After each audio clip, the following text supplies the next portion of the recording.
आज के इस गहन चर्चा में हम एक ऐसे विषय की गहराइयों में गोता लगाने जा रहे हैं जिसका नाम सुनते ही अच्छे अच्छों के पसीने छूट जाते हैं। हाँ, सच कहूँ तो ये एक ऐसा विषय है जिस पर लोग आमतौर पर बात करने से कतराते हैं। बिल्कुल। आज हमारे पास जो स्रोत सामग्री है वो है किताबी दुनिया सनातन विजडम की बेहद प्रशंसित भारत की 18 गीता श्रृंखला। और हम इस श्रृंखला के 5वें चरण पर चर्चा कर रहे हैं। हाँ, जो कि धर्म और ब्रह्मांड विज्ञान पर केंद्रित है। और इसके केंद्र में जो ग्रंथ है वो है गरुड़ गीता। गरुड़ गीता मतलब नाम सुनते ही एक अजीब सा डर बैठ जाता है लोगों के मन में। एकदम सही कहा आपने।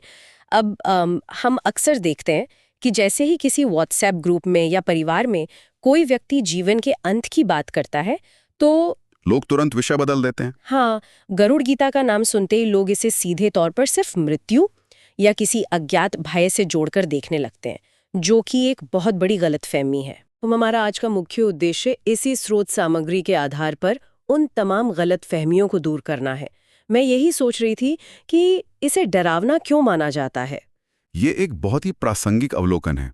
हम अक्सर उन चीजों से भागने की कोशिश करते हैं जिन्हें हम समझ नहीं पाते। हाँ, सच्चाई से मुंह मोड़ लेने से सच्चाई बदल तो नहीं जाती। बिल्कुल नहीं। स्रोत सामग्री बहुत स्पष्ट रूप से स्थापित करती है कि यह कोई भयभीत करने वाला डरावना ग्रंथ नहीं है। मतलब ज्ञान की सार्थकता इसी में है कि उसे जीवन की जटिलताओं को सुलझाने के लिए इस्तेमाल किया जाए। एकदम सही। गरुड़ गीता सिखाती है कि मृत्यु कोई ऐसी खौफनाक घटना नहीं है जिससे छिपने की जरूरत हो। यह इस ब्रह्मांड का एक अटल सत्य है, एक अपरिहार्य सत्य। हाँ, और जो मनुष्य इस वास्तविकता को स्वीकार कर लेता है, केवल वही इंसान अपने वर्तमान जीवन को एक स्पष्ट उद्देश्य के साथ जी सकता है। क्योंकि जब तक मन में डर है तब तक इंसान खुलकर जी ही नहीं सकता। मैं हमेशा यही मानती हूँ। मैं भी यही समझता हूँ। भय आपको बांध देता है। तो अगर ये सिर्फ मृत्यु और उससे जुड़े डर के बारे में नहीं है तो आखिर इसकी पृष्ठभूमि क्या है? देखिए, इस संवाद की शुरुआत बहुत ही रोचक है। स्रोत में गरुड़ पुराण का जिक्र आता है जहां भगवान विष्णु और पक्षीराज गरुड़ के बीच बातचीत हो रही है। हाँ, और ये अपने आप में एक बहुत ही अद्भुत दृश्य है कि स्वयं ब्रह्मांड के पालनहार एक पक्षी के साथ इतने गूढ़ विषय पर चर्चा कर रहे हैं। तो गरुड़ के प्रश्न क्या थे? गरुड़ केवल एक वाहन नहीं है यहाँ। वे ज्ञान के पिपासु एक आदर्श शिष्य का प्रतिनिधित्व करते हैं। उन्होंने बहुत ही बुनियादी सवाल पूछे, ऐसे सवाल जो हर इंसान की रातों की नींद उड़ाते हैं। बिल्कुल। गरुड़ जानना चाहते थे कि जीव का शरीर नष्ट होने के बाद उसकी चेतना का क्या होता है, प्रकृति कर्मों का हिसाब कैसे रखती है, और इस पूरी उलझन में धर्म का असली काम क्या है। हाँ, ये कोई साधारण सवाल नहीं थे। ये अस्तित्व के मूल ढांचे को समझने की कोशिश थी। लेकिन आम धारणा तो यही है कि गरुड़ गीता मतलब उबलते हुए तेल की कढ़ाई और कांटेदार पेड़ और तरह तरह की खौफनाक सजाएं। हाँ, लोग सोचते हैं कि ये बस डराने के लिए गढ़ी गई कहानी है ताकि लोग अपराध न करें। क्या स्रोत सामग्री इस बात का समर्थन करती है? यहीं पर सबसे बड़ी गलतफहमी पनपती है। ये ग्रंथ निश्चित रूप से कर्मों के परिणामों की एक कठोर तस्वीर पेश करता है, लेकिन इसका उद्देश्य डराना नहीं है। बिल्कुल नहीं। इसका उद्देश्य सचेत करना है। इसे एक बहुत ही सख्त शिक्षक की तरह समझिए जो फेल होने के परिणामों की चेतावनी देता है, लेकिन साथ ही पास होने का पूरा सिलेबस भी समझा देता है। बहुत खूब कहा।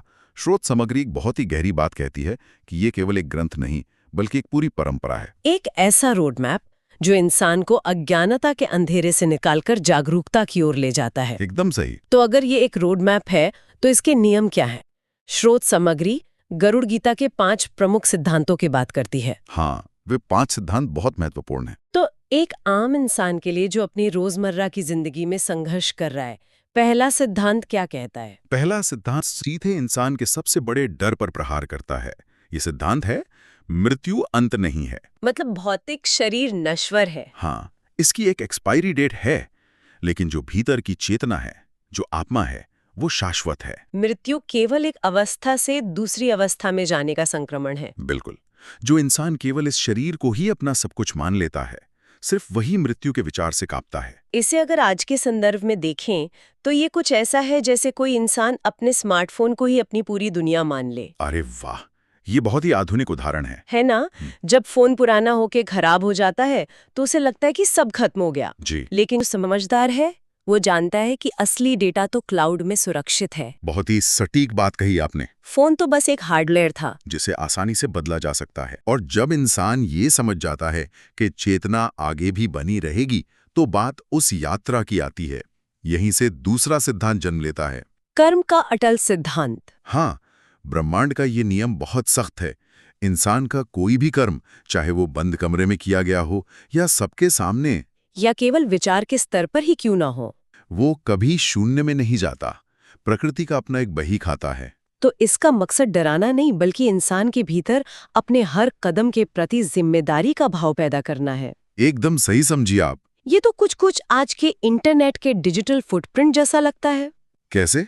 इंसान को लगता है कि उसने ब्राउजिंग हिस्ट्री डिलीट कर दी तो बात खत्म हो गई, लेकिन पीछे बैठे एल्गोरिदम के पास सब दर्ज है और वही उसका भविष्य तय कर रहा है। बहुत ही बढ़िया तुलना है। लेकिन जब हम सही कर्म की बात करते हैं तो ये तय कैसे होगा कि क्या सही है और क्या गलत?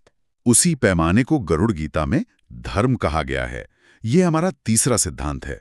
धर्म का वास्तविक अर्थ। अक्सर समाज में माना जाता है कि धर्म का मतलब पूजा पाठ करना या किसी खास तरह के कपड़े पहनना है, लेकिन स्रोत स्पष्ट करता है कि धर्म एक सक्रिय आचरण है। सत्य पर अडिग रहना, दूसरों के प्रति करुणा रखना और अपनी इंद्रियों पर संयम रखना, और निस्वार्थ दान करना तथा समाज में न्याय का साथ देना, यही वास्तविक धर्म है। मतलब धर्म कोई लबादा नहीं है जिसे त्योहारों पर पहना जाए। यह रोजमर्रा का व्यवहार है। बिल्कुल। चलिए, सत्य और करुणा तक तो बात समझ में आती है, लेकिन जो चौथा सिद्धांत है वो थोड़ा परेशान करने वाला लग सकता है। आप वैराग्य की बात कर रही हैं। हाँ। ये एक बहुत ही स्वाभाविक चिंता है।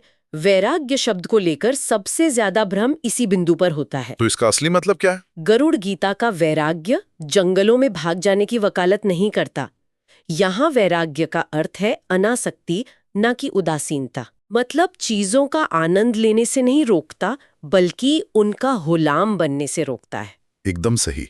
जब इंसान ये समझ लेता है कि धन, पद, रिश्ते सब एक दिन पीछे छूट जाएंगे, तो वो दुनिया के खेल में शामिल तो होता है, लेकिन ये जानते हुए कि ये सिर्फ एक खेल है। हाँ, वो मेहनत करता है, लेकिन विफलता पर टूटकर बिखर नहीं जाता। यानी आप खेल खेलिए, अपना 100% दीजिए, लेकिन ये मत भूलिए कि अंत में बोर्ड समेट कर रख दिया जाएगा। बहुत ही सुंदर तरीके से आपने इसे समेटा। और अगर कोई इस तरह से जीने लगे तो वो अंततः कहाँ पहुंचेगा? इसका अंतिम लक्ष्य क्या है? वो अंतिम लक्ष्य ही पांचवा सिद्धांत है, मोक्ष का मार्ग। तो क्या ये जन्म मरण के लूप से बाहर निकलने का रास्ता है? बिल्कुल। ये दर्शन केवल कर्मों के चक्र पर विराम नहीं लेता, ये समाधान देता है। और वो रास्ता कोई जादू नहीं है, बल्कि सच्ची भक्ति, सत्य आचरण और निस्वार्थ सेवा है। हाँ, जहां इंसान ब्रह्मांडीय चेतना के साथ एक हो जाता है। इन पांचों सिद्धांतों को सुनकर ऐसा लगता है कि ये कोई अंतिम संस्कार का ग्रंथ नहीं, बल्कि जीवन जीने का एक मैनुअल है। सुबह उठने से लेकर रात को सोने तक का मैनुअल। स्रोत सामग्री में इस पूरे दर्शन को कुछ विशिष्ट श्लोकों से भी समझाया गया है। पहला श्लोक है, कर्मणा जायते जीवः कर्मणा एव विलीयते।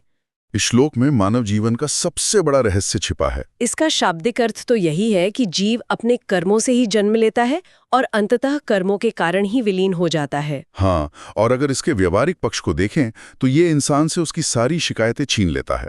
अक्सर लोग अपनी विफलताओं के लिए किस्मत या भगवान को दोष देते हैं, लेकिन ये श्लोक एक आईना दिखाता है। किसी इंसान का वर्तमान उसके अतीत के निर्णयों का ही परिणाम है। आसमान में बैठा कोई व्यक्ति किसी की किस्मत नहीं लिख रहा, इंसान खुद अपना भविष्य गढ़ रहा है। और ये विचार इंसान को असहाय से अत्यंत शक्तिशाली बना देता है। क्योंकि अगर वर्तमान खुद की रचना है तो भविष्य को भी खुद बदला जा सकता है। बिल्कुल सही। ये तो पूरी तरह से इंसान को जिम्मेदारी का एहसास कराने वाली बात है। स्रोत में एक और श्लोक है, अनित्यम असुखम लोकम। ये श्लोक संसार की प्रकृति के बारे में है। ये सुनने में थोड़ा निराशावादी लग सकता है। क्या दुनिया में कहीं कोई सुख है ही नहीं? ये निराशावादी नहीं बल्कि चरम यथार्थवादी दृष्टिकोण है। इसे एक फैक्ट चेक की तरह देखिए। मतलब संसार अस्थायी है और स्थायी सुख से रहित है। हाँ, इंसान भ्रम में रहता है कि नया घर या नई गाड़ी उसे हमेशा के लिए सुखी कर देगी, लेकिन लक्ष्य हासिल होते ही फिर से नया खालीपन आ जाता है। वो मूविंग गोल पोस्ट के पीछे भागता रहता है। जो चीज खुद अस्थायी है वो भला स्थायी शांति कैसे दे सकती है? जब ये बात समझ आ जाती है तो इंसान बाहरी चीजों में खुशी तलाशना बंद कर देता है और भीतर की ओर मुड़ता है। और शायद भीतर मुड़ने का वो रास्ता धर्म से होकर गुजरता है। हमारा तीसरा श्लोक है, धर्म एव हतोहन्ति धर्मो रक्षति रक्षितः। ये एक ब्रह्मांडीय कानून की तरह है, एक म्यूचुअल एग्रीमेंट। मतलब जो इंसान धर्म का नाश करता है तो नष्ट हुआ धर्म पलटकर उस इंसान का नाश कर देता है। और जो धर्म की रक्षा करता है, धर्म उसकी रक्षा के लिए ढाल बन जाता है। क्या हम इसे आज के समाज पर लागू कर सकते हैं? बिल्कुल। अगर कोई समाज नियम, कानून और ईमानदारी को त्याग दे तो कुछ समय के लिए फायदा हो सकता है, लेकिन अंततः वो समाज अराजकता में डूबकर खुद नष्ट हो जाएगा। लेकिन मुश्किल समय में भी जो इंसान अपने उसूलों पर टिका रहता है, उसका वही आचरण उसे विपत्तियों से बचा लेता है। तो धर्म कोई व्यक्ति नहीं, बल्कि वो व्यवस्था है जो ब्रह्मांड को चलाती है। एकदम सटीक। ये सब बहुत तार्किक है, लेकिन चलिए इसे आज की 21वीं सदी की तेज रफ्तार जिंदगी में देखते हैं, जहां इंसान का ध्यान हर सेकंड भटक रहा है। हाँ, मृत्यु के बारे में सोचना तो दूर, लोग अपनी उम्र के निशान छिपाने में लाखों रुपए खर्च कर देते हैं। हर कोई ऐसे जी रहा है जैसे वो अमर होकर आया है। कोई भी शॉर्टकट लेने से कतराता नहीं है। कर्म का सिद्धांत केवल एक कहावत बनकर रह गया है। यही आज के समाज की सबसे बड़ी विडंबना है। हम सबसे ज्यादा जानकारी वाले युग में हैं, लेकिन शायद सबसे कम जागरूक हैं। स्रोत सामग्री इसी अज्ञानता पर चोट करती है। गरुड़ गीता साफ कहती है कि आज का जीवन ही भविष्य की यात्रा है। इंसान को लगता है कि मृत्यु अंत में होने वाली कोई एक घटना है, लेकिन सच तो यह है कि इंसान हर पल थोड़ा थोड़ा मर रहा है। समय लगातार फिसल रहा है।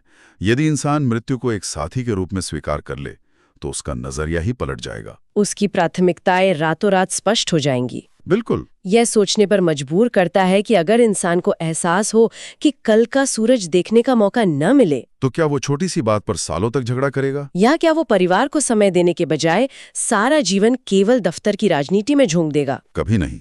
यही गरुड़ गीता का मुख्य संदेश है। जब इंसान को अपने अस्थायी होने का एहसास होता है तो वो बेवजह का तनाव लेना बंद कर देता है। उसे समझ आ जाता है कि सारा क्रोध, सारा लालच अर्थहीन है। हाँ, वो अहंकार छोड़ देता है। इस पूरी चर्चा से एक बहुत ही गहरा निष्कर्ष निकलता है। क्या? चूंकि हमारे पास कोई गारंटी नहीं है कि हम कल होंगे या नहीं, इसलिए हमारा आज का हर एक दिन बहुत ही पवित्र और सार्थक होना चाहिए। बिल्कुल। हम किसी का दिल दुखाकर चैन की नींद सोने का जोखिम नहीं उठा सकते। गरुड़ गीता डराने वाली कहानी नहीं, बल्कि एक अलार्म क्लॉक है जो हमें हमारी गहरी नींद से जगाने की कोशिश कर रही है। आपने इस पूरी चर्चा का सार बहुत सटीकता से सामने रखा। यदि मृत्यु सत्य है तो जीवन कोई बोझ नहीं, बल्कि खुद को निखारने का बहुत ही कीमती अवसर है। अज्ञानता ही इंसान के सभी दुखों का मूल कारण है। और श्रोत में कहा गया है कि ज्ञान ही मुक्ति है। ये ज्ञान अज्ञानता के अंधेरे को चीर देता है। और जो लोग इस ज्ञान की यात्रा में आगे बढ़ना चाहते हैं, उनके लिए अगला चरण सांख्य गीता है। हाँ, सांख्य प्राचीन भारतीय दर्शन की एक महत्वपूर्ण शाखा है। इसका क्या अर्थ है? सरल शब्दों में ये ब्रह्मांड की वास्तविकता को मूल तत्वों में समझने का विज्ञान है। सांख्य गीता में हम देखेंगे कि सृष्टि कैसे बनी है और इंसान का अस्तित्व इस ढांचे में कहाँ फिट बैठता है। वो भी एक बेहद ज्ञानवर्धक यात्रा होगी। वो निश्चित रूप से हमारे भविष्य के विश्लेषण के लिए एक शानदार विषय होगा। लेकिन आज की चर्चा समाप्त करने से पहले मैं एक विचार रखना चाहती हूँ। बताइए। ये सीधे तौर पर स्रोत में नहीं लिखा है, लेकिन सोचिए, आज हमने मृत्यु को एक टैबू बना दिया है, जिसे सिर्फ अस्पतालों या शोक सभाओं तक सीमित रखा जाता है। हाँ, हम बच्चों से इस पर बात करने से घबराते हैं, लेकिन क्या हो अगर हम इस पूरी व्यवस्था को पलट दें? आपका मतलब है इसे शिक्षा में शामिल किया जाए? हाँ, अपने स्वयं के अस्थायी होने के विचार को अपनी दैनिक दिनचर्या का हिस्सा बना ले, जैसे हम फायर ड्रिल करते हैं। आग लगने का इंतजार करने के बजाय दिमागी रूप से तैयार रहना। बिल्कुल। यदि बचपन से सिखाया जाए कि हम यहाँ हमेशा के लिए नहीं हैं, तो क्या समाज में अपराध और पैसे का अहंकार खत्म नहीं हो जाएगा? ये बहुत ही गहरा विचार है। क्या मृत्यु का स्वस्थ ध्यान हमें अंदर से अधिक जीवंत और बेहतर इंसान नहीं बना देगा? निश्चित रूप से बना सकता है। इस सवाल पर हमारे श्रोताओं को विचार जरूर करना चाहिए। यह वो बिंदु है जिसे वे अपने साथ ले जा सकते हैं। बहुत ही सार्थक चर्चा रही। इस गहन विश्लेषण में हमारे साथ जुड़ने के लिए धन्यवाद। अगली बार फिर किसी ऐसे ही गहरे विषय पर गोता लगाएंगे।